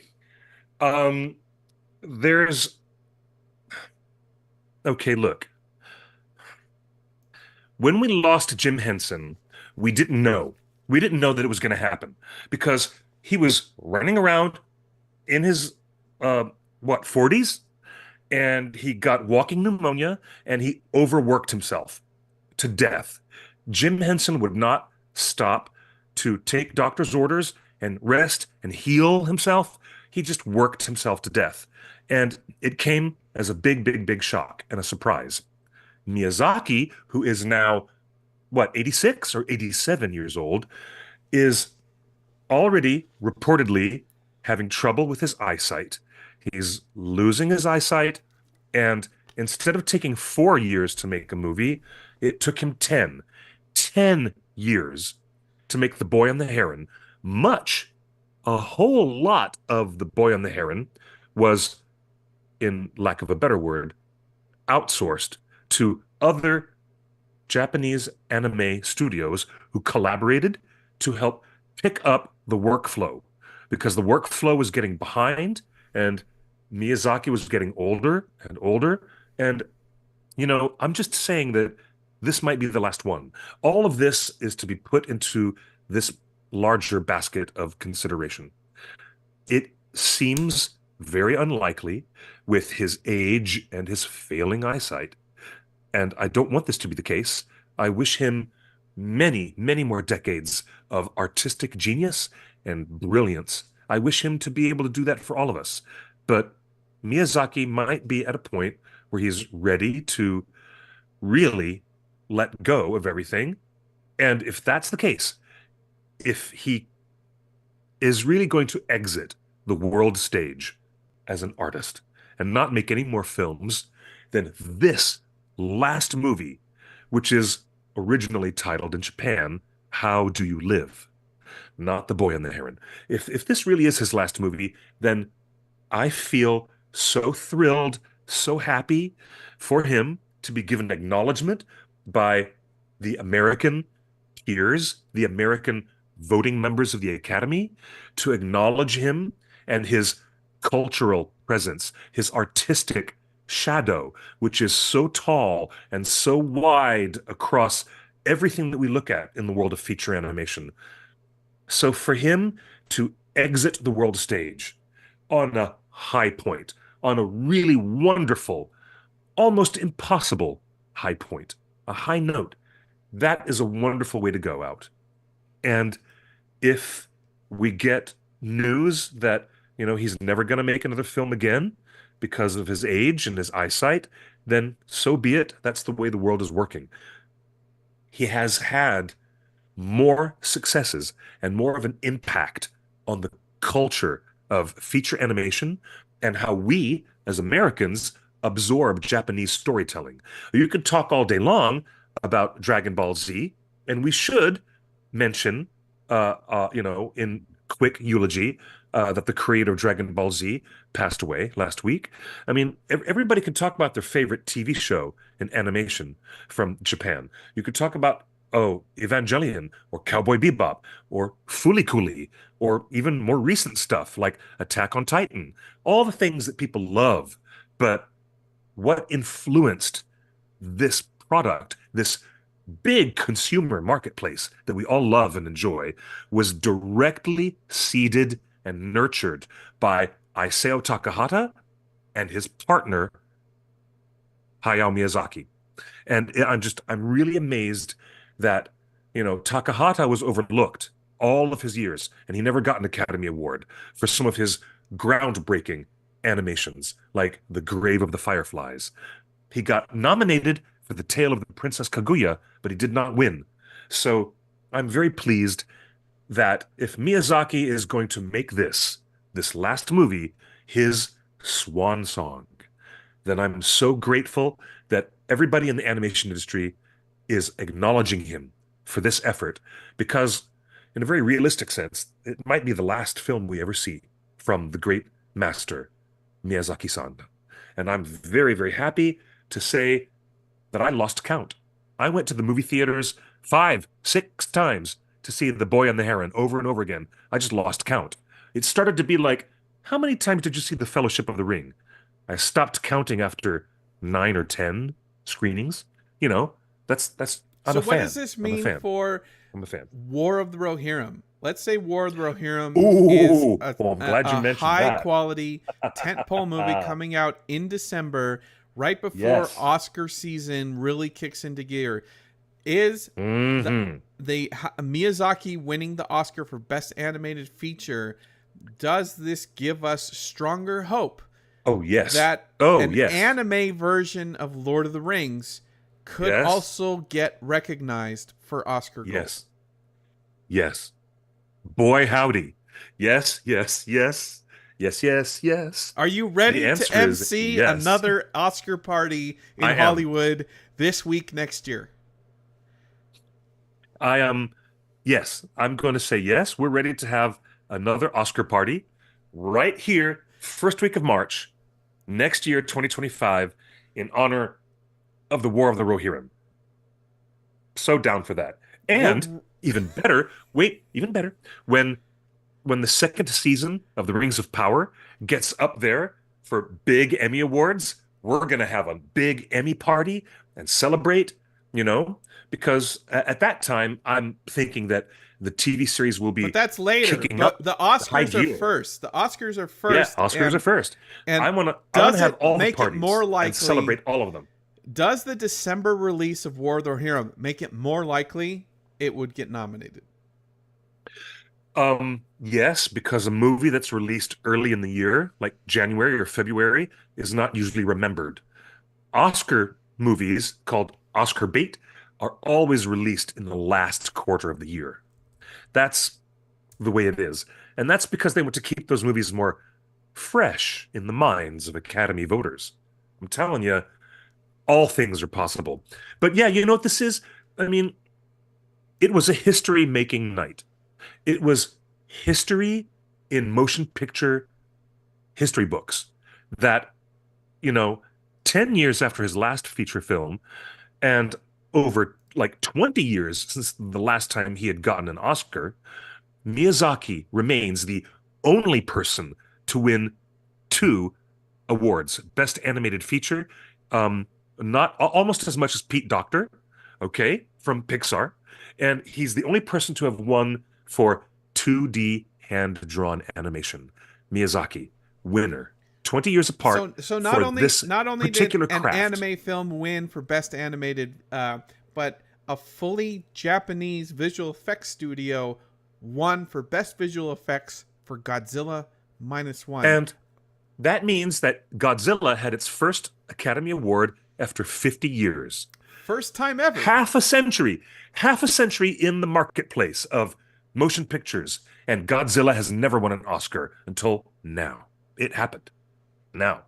Isn't that amazing? Well, It's so cool. It's so I cool. I think there's a big strong chance that War of the Rohirrim being produced by Philippa Boyens, animated by the Ghost in the Shell director, and starring Brian Cox, fresh off of Succession, playing the warlord known as Helm Hammerhand. And also starring Miranda Otto as the voice of Eowyn. This movie, War of the Rohirrim, could be something special. And here is the update on War of the Rohirrim. Breaking news, folks. You saw this last week. We gave you a audio preview of sheet music from War of the Rohirrim as it was being scored by the strings in New Zealand. Well, folks, it looks like the entire music team jumped on an airplane to London, and they are continuing the recording of the soundtrack to War of the Rohirrim from Wellington, now how delightful, in London. They are currently at Angel Studios in London, recording Lord of the Rings, The War of the Rohirrim, composed by Stephen Gallagher. How awesome is that? Conducted by Harry Brokenshaw. And there you have all the horns. Folks, they recorded the strings in New Zealand and the horns in England. Cliff, is Rohan's music known for their horns? Yes, they are. Because of the horn of the Hornburg. Remember that giant horn which is built into the wall of Helm's Deep that Gimli blows, the battle horn? Yeah, everybody, oh my God, what about the horn that Boromir is carrying? And it gets cut in half when he's killed. And by the time we get to Denethor, he's holding the two halves of Boromir's horn. There's a whole lot of horns in Middle-earth, and they like to make loud noises, those horns. Yes, they do. You're so funny.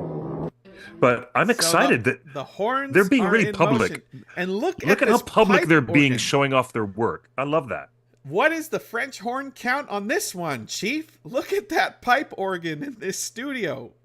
Folks, Angel Studios in London is currently being filled with the sounds of the Rohirrim. And Oh my goodness. the horns of the Rohirrim. And I can't get more excited. Cliff, this is huge. It is amazing. Can you turn the volume up, or is there just no volume? There's no volume. These are all pictures. You Oh, can't really okay, hear okay. anything. But the entire production team has been is just posting everything. They got bass trombone, 2 trombones, a trumpet, and a whole group of horns. So Oh my goodness. Cliff, how does it feel to have this much openness for during production? We haven't felt this since King Kong, where they're sharing it's refreshing. in real time. I'm really encouraged, really, that they're sharing so much. I mean, it shows a confidence in their work. It is. It immediately gives you the sense that they have confidence in their work, but it also gives you the sense of, come on in, come over here, sit with me, come sit down over here by me, and I'm going to show you something really cool. Look at these musical instruments and look at the work we're doing. Come on in. It's friendly. You know what it is? It's welcoming. It's welcoming. That's what it feels like. It feels very welcoming. As if, when Bilbo is approached by Gandalf and he says, no, thank you. I don't want any adventures. We don't need that. No adventures. But thank you. Come by next week for tea, Wednesday. Come on. And he shuts the door. Even Bilbo can't help it. Even when he's trying to give this old wizard the bum's rush and get him to leave the front gate. But he also says, I welcome you. I welcome you next week. Come and have tea with me and we'll talk next week. But I'm not going with you on an adventure, I kind of like that quality of, why don't you come into our studio with us and hang out with us and we'll show you all the cool things we're doing. I dig that. I dig it, and I'm ready for Oscar nominations. Cliff, when was the last time an animated movie got nominated for Best Score? And will Rohirrim be an adapted score or original score? Ooh, there is that's only a very original, good question. Right? Well, a lot of people think that the score for The Boy and the Heron should have been independently nominated for Best Score of the Year, as it was at the Golden Globes. The Golden Globes gave Joe Hisaishi a completely separate Best Score nomination. So, but to answer your question, when was the last time an animated film won Best Score? I don't know. It might have been Mary Poppins, but Mary Poppins is not an animated film. It only has sequences that are. So let me look that up. Last animated film to win Best Score. Well, that would be Soul. Yep. That would be Disney and Pixar's Soul from 2021. Much deserved. And, that's our boy from Nine Inch Nails, Trent Reznor, working with Atticus Ross and John Batiste, doing all the cool, jazz and music bits from Soul. So it really was very recently that an animated film won Best Score. And it was really fantastic, by the way. There is another Lord of the Rings connection to the Oscar telecast that just happened on Sunday, which we all watched with excitement. And I thought it was a wonderful broadcast. I thought the entire show was just wonderful to watch. Nothing awkward. It was just well produced and well written. But Cliff, what is the other Oscar winner? What's the other Oscar winner? Where? Peter Jackson was Oh, thanked, and yes. Weta was thanked during the award for winning for best short film for He was. Oh, for the War is Over, inspired by the song by John Lennon. Yeah, War is Over. Peter Jackson was directly thanked at the Oscars that night. Do you have the clip? Let's play it back. I'm trying. While Okay. while I'm looking for this, I did not recognize that the person that accepted the award was literally Sean Ono Lennon, There John's he was. son. Oh, he got That up out of his seat and walked up there, and he was introduced at the last second before they started playing them off stage. Yeah. Yeah. So Sean Ono Lennon was tasked with making a new music video for "The War Is Over," that classic protest song by John Lennon and Yoko Ono. And so Sean Ono Lennon made a new music video for that old song. At the same time that Peter Jackson was making a music video for that new Beatles song that we covered extensively last year, that is probably on its way to win some Grammys. We shall see. But Peter Jackson, of course, used all of his technical prowess to make that brand new Beatles single, the first original song in 25 years. And then he made a music video, Peter Jackson's first music video. At the same time, Sean Ono Lennon made a music video.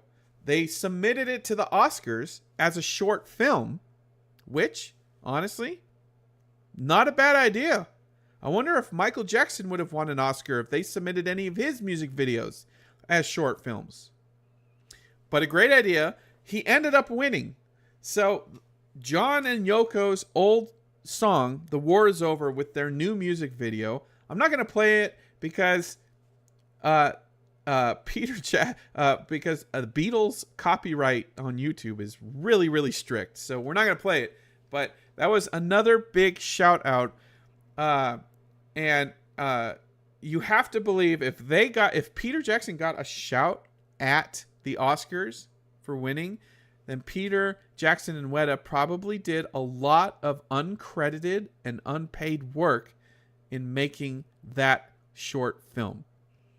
So, congrats to Peter Jackson for helping produce the Oscar-winning animated short, Oscar-winning short, "The War Is Over."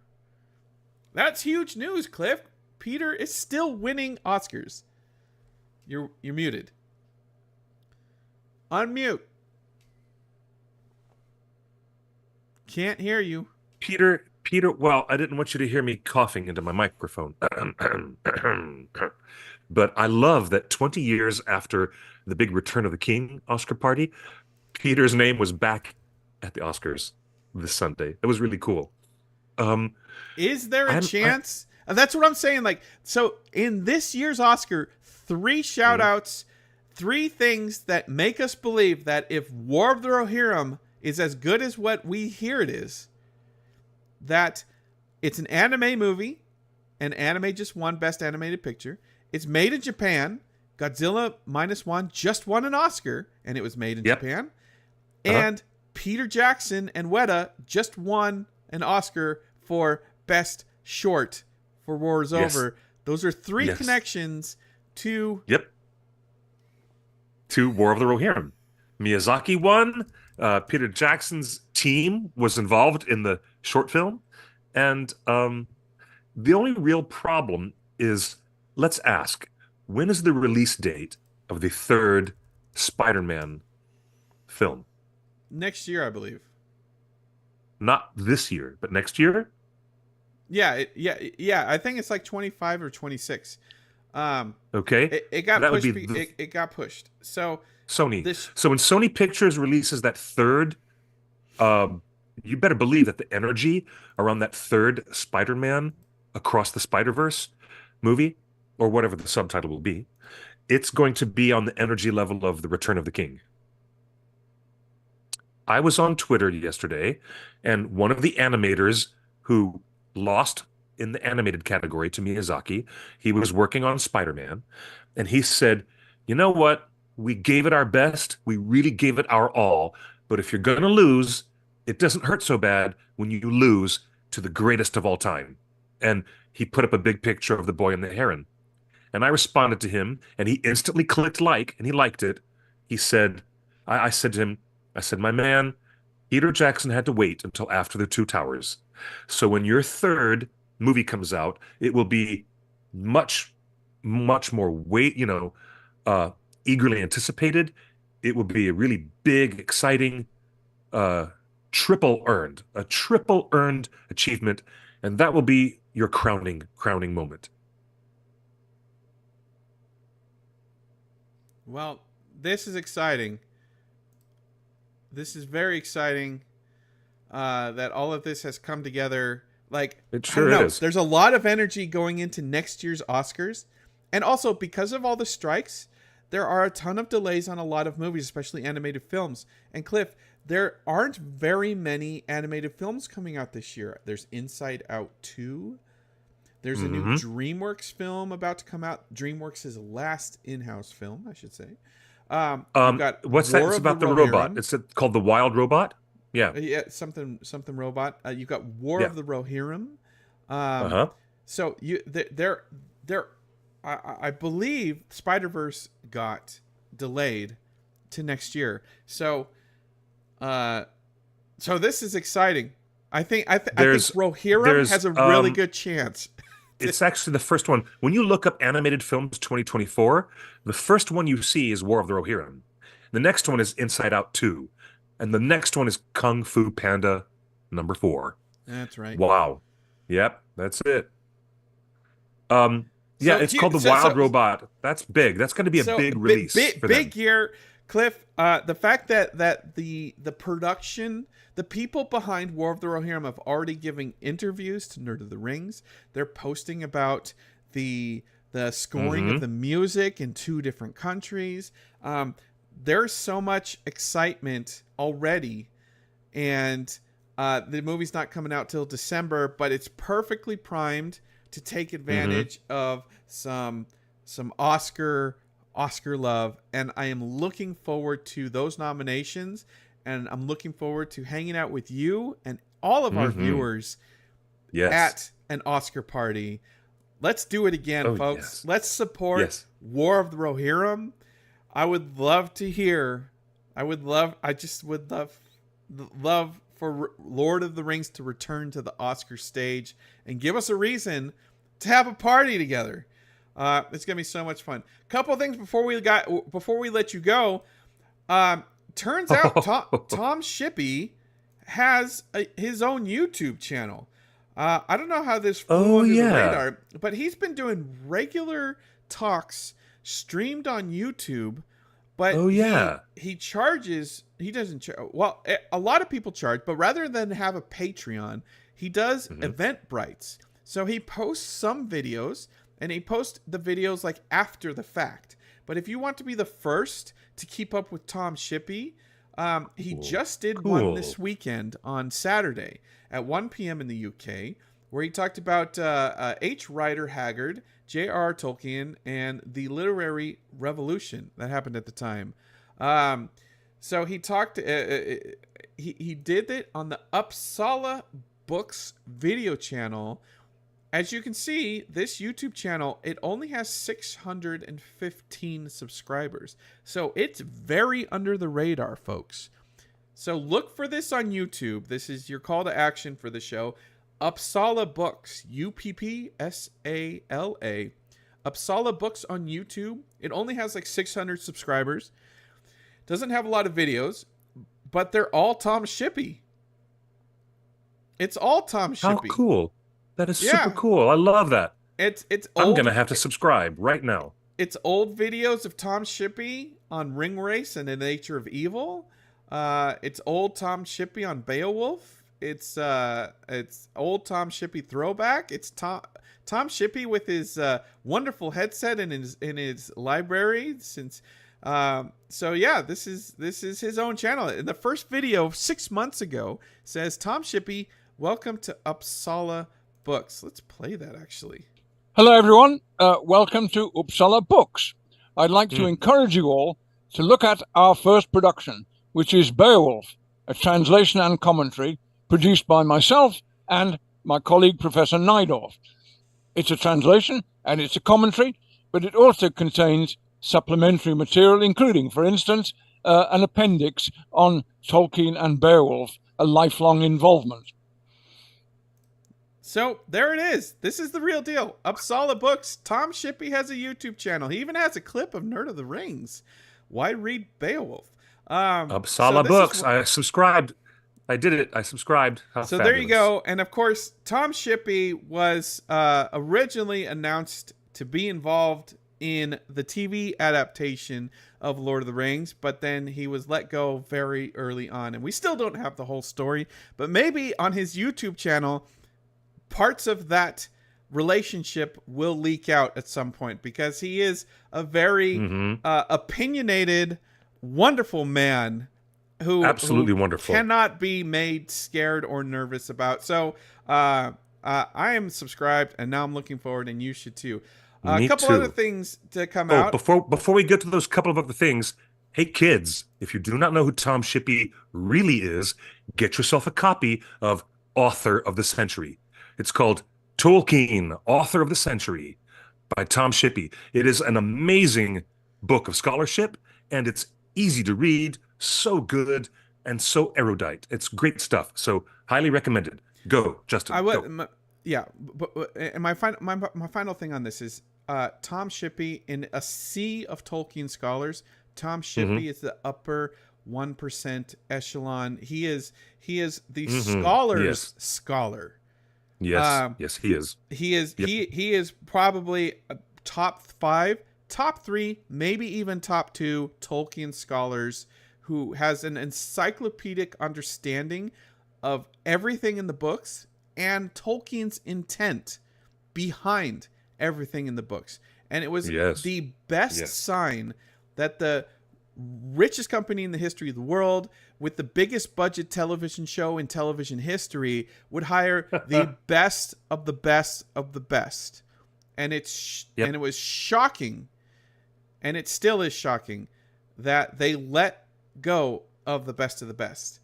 Moving on. Tolkien Collector's Guide says some of you don't have the full story, with the zipper mouth emoji. That's what I'm saying. Subscribe to him on YouTube. Goodness. You know how YouTube can be. This is interesting. This was sent in by one of our longtime staffers.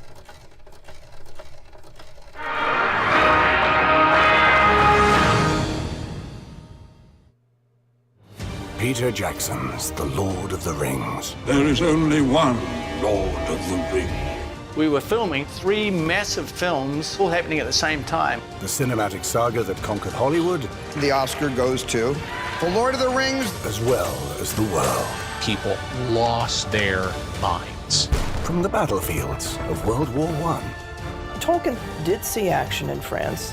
To the battle of how to visualize the sprawling saga. Retreat to the caves! It just ends, boom. Harvey said, well, if you don't want to do it, we'll just find another director. They realized we have to rescue this thing. An incalculable risk. This hadn't really been done before. It's the chronicle of the unlikely Kiwis. And I thought, there's got to be another way to do this. The outsiders. Jackson, he was adamant. I want to film in New Zealand, and they let him. Half the country worked on those movies. That revolutionized filmmaking. You know, we all sort of were along for the ride and holding on for dear life. An epic story, an epic amount of money. We can't afford to fail. They would need to break the rules. So many lawsuits were filed. You will be blacklisted forever. Not to mention, break a few bones. You know, a lot of people got hurt. Stitches. Oh my God! The teeth came out of my mouth and flew through the air. And there's Christopher Lee holding his face. A cast and crew. Liv hated horses. There was a Harvey Weinstein orc. Pushed to the limit. We had people fainting. I remember him saying, this is not why I became an actor. Plagued by disaster. There's flooding. After disaster. The police actually came and stopped us from filming. The fate of the franchise lay in the hands of an unlikely fellowship. Fran is a very astute director, writer. It was the tale of love They got romantically involved and then became creative partners. And heartbreak. The decision was made to let him go. Epic victories. It was mind-blowing. $2.9 billion at the box office. Fantastic. And unprecedented failure. Are you just now working out how to shoot this? It's the story of how an unassuming filmmaker beat Hollywood. He will persevere until he's got exactly what he wants. Without leaving his backyard. This is the greatest adventure story there's ever been.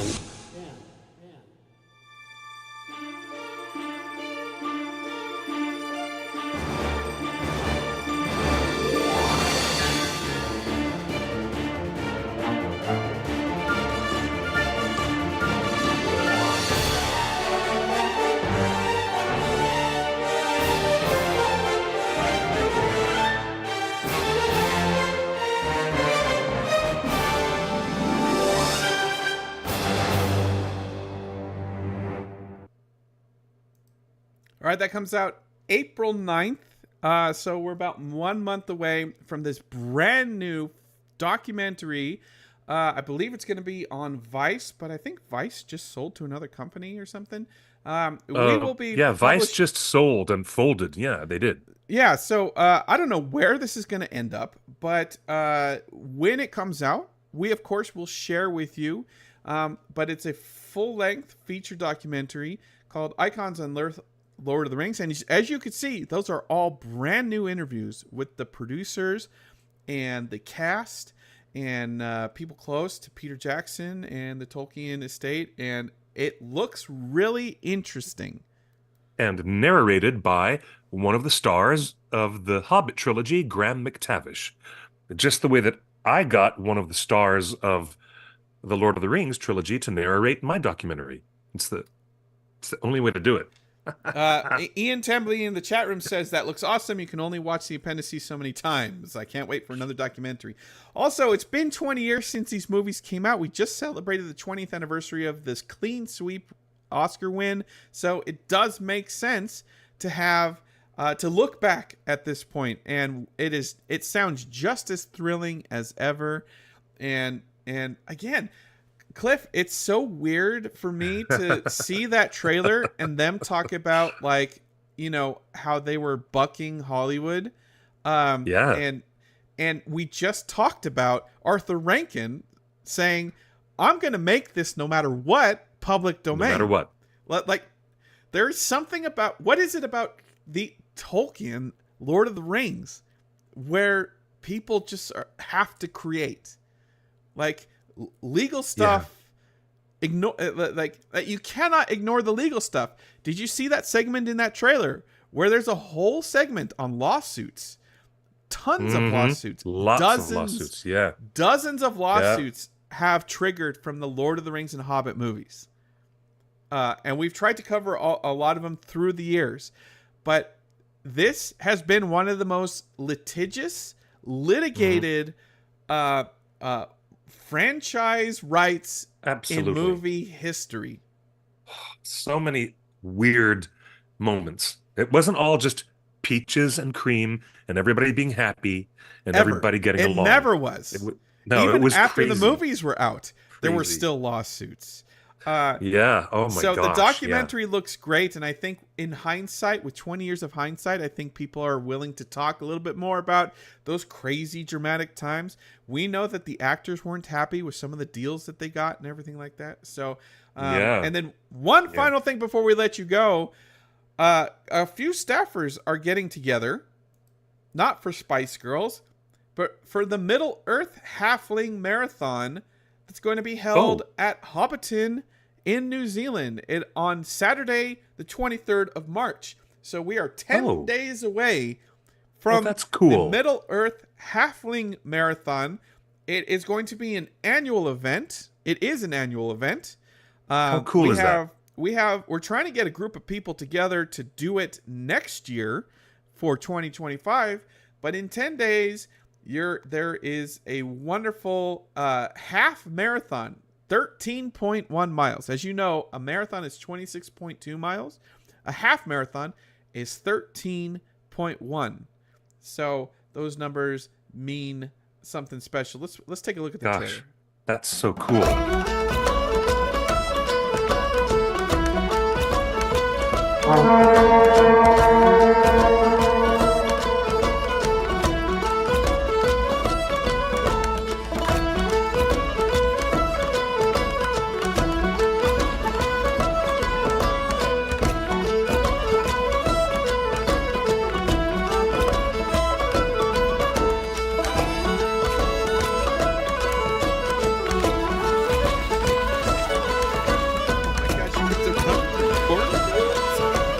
How fun is that?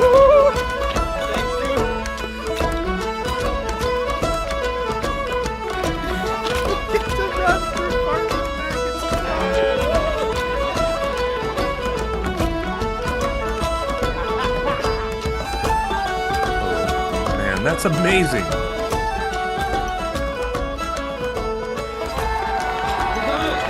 Oh, they reunited old friends. I don't know how we're going to get them in long, but they'll find a way. This is a beautiful moment. I need my handkerchief. That's amazing, Cliff. Cliff. It is amazing. That really is amazing, dude. I'm really impressed. Hilarious. Do you know what? Unexpected comedy. I mean, running a half marathon is no small thing. Ask Sean Astin. You know, running that far, that's just a lot. But all that heavy cosplay, trying to run a half marathon, oh no, I love it. This is going to be so cool. So cool. The Halfling Marathon is $249. There's an 11-1st, which is half the half, which is $199. That's registration free. There's a whole prize giving. There's parking and transport. There's local key dates for everything. So that is happening in 10 days at the Hobbit Farm. Which I think Matt, Nerd of the Rings, will have a video coming out shortly of his trip to Hobbiton. But some of us... that will be exciting. Some of us are planning on 2025, March 2025, for the Halfling Marathon. And if you are interested, please raise your hand in our Discord when we post about it on our pages. Make sure you like and comment and say I'm in. And maybe we can put together an interest list of fans that watch this show and want to maybe plan their travel together to do the Halfling Marathon in the Middle Earth Halfling Marathon at Hobbiton. I think that's a great idea. That is a great idea. And I think we'd all have a good reason to go to New Zealand, wouldn't we?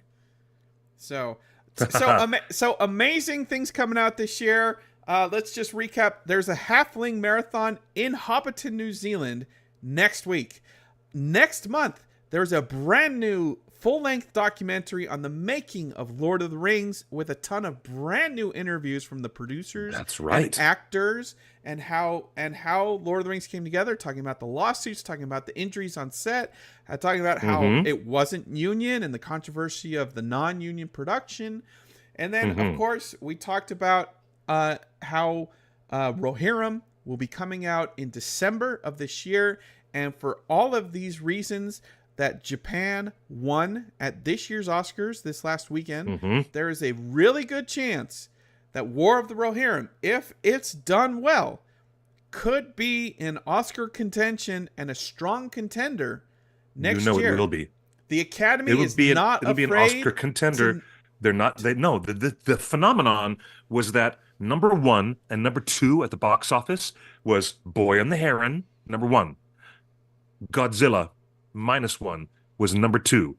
What was top of the American box office week after week? These 2 Japanese films were the top of the American box office. Guess who suddenly has an appetite? American audiences have an appetite. And that's what we're talking about.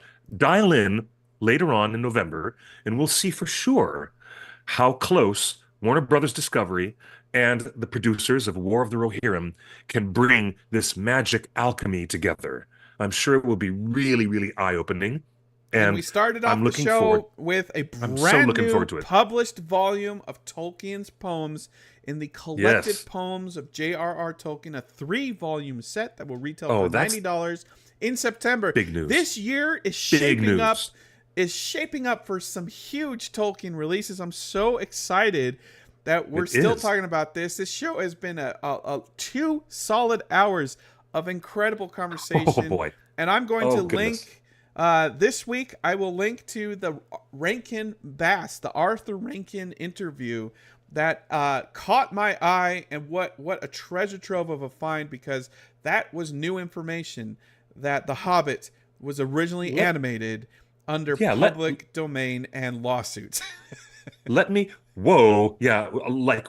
about that, huh? Let me express one more time my complete surprise at you finding that archive interview. I'm so surprised and grateful. I'm really glad you found it. I'm going to look through it myself, and I'm going to compare it with other historical notes that I have from Rick Goldschmidt and his book about the history of their productions. It is, again, a bellwether moment for an American and Japanese production working together, just like they did back in the 70s. This is another American production team in Atlanta with Adult Swim and Mr. DeMarco working with the Japanese production team in Tokyo. Couldn't be more excited about it. And it rings true. I hate to say that phrase, but it does. It rings true to Tolkien, because that's how that whole wave of fandom started like 2 generations ago. 2 generations ago. It was amazing. All right, very exciting stuff. Justin, thank you for bringing us together with all this really cool news and information. And thank you for pushing all the buttons and fixing the audio. My hat is off to you. Hello, everybody in the chat. Wonderful folks on Discord, Twitter, Instagram, YouTube, Facebook, and everywhere else. Thank you for being with us on our socials. And we tell you guys every week to join Discord, and I'm so glad. Again. And I want to welcome, if you're watching the show, I want to welcome the brand new people that are involved in the production on War of the Rohirrim, who just joined today, caught the server logs, saw the names, made the connection. I'm not going to reveal who they are, but we have the War of the Rohirrim production people are now in our Discord, and they have been for a while, but even more people are signing up. So again, how cool is that? We recommend you signing up. Join our Discord for free. It is where all the action is happening, and it's only going to be more fun, because the best conversations are happening. I just ran some stats. We had over 200,000 messages and comments last year. Wow. In Discord. Huge. Our Discord is on fire, kids. It's really great. It is the biggest Lord of the Rings Discord out there, and based on that 200,000 number, it might be the biggest Tolkien chat room in the world right now. And so we want to thank you all for being there daily with us, and we want to thank you for watching this show weekly, every week with us, because it's just we know you have a lot of other stuff to watch, but we just love talking with you, and we love the chat. It's a great community, and thank you guys for making it feel like that. It feels like coming back to the table with family. Every time I do this show, I feel like I'm back at home with family talking about all the things we love. So thank you guys, and just acknowledge yourselves. Everybody who's out there in our socials and on our platforms, give yourself a pat on the back, and thank you for making this a really great place to be a fan of Tolkien. Until next Tuesday, ladies and gentlemen, we will be collecting more news headlines for the purpose of gossip and analysis and reporting. There's a wave of different reporting that we do. Some of it's confirmed, some of it's not. But we love bringing you all the stories and all the news. I'm going to put my pre-order in for the collected poetry editions. I cannot stand it. I'm so excited. Everybody be safe and be kind to one another. Do the best you can. Just like Oogie Boogie. You're going to do the best you can. Okay?